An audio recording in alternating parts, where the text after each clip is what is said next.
When you pass through the waters, I will be with you. Through the floods, they will not overwhelm you.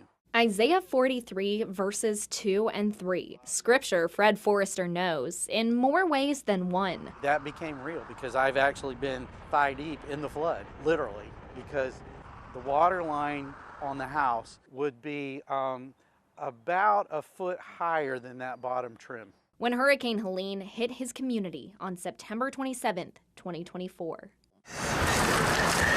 We have already emptied 2 rooms. Here's our first floor mattresses. All of that big pile has been replaced by people giving, by donations. There are people that I think donated like, okay, we'll take this room, and they bought the bed and the chest and, stuff like that. A whole new bedroom. Family, friends, and volunteers from around the country helped rebuild and furnish his home. The whole house was painted. We're looking at grass where we were looking at mud.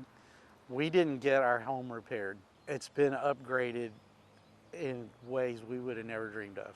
We captured the moment Samaritan's Purse showed up to help. 17 people in orange t-shirts showed up from the first week of September through at least the end of February. Samaritan's Purse orange t-shirts and hoodies have been all over this place. And I thought, you know what? I've got to have something of these people. So I put a couple of these t-shirts out and asked, and just put a sign that said, please sign. Like this person here was here day after day after day. This one was here day after day after day. This person right here is from Missouri. She was one of the first team leaders that were here. Shoveling mud and ripping out sheetrock.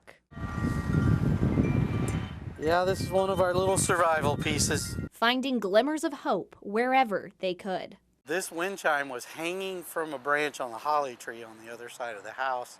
It had to have been in the water because it was only about 4 feet off the ground.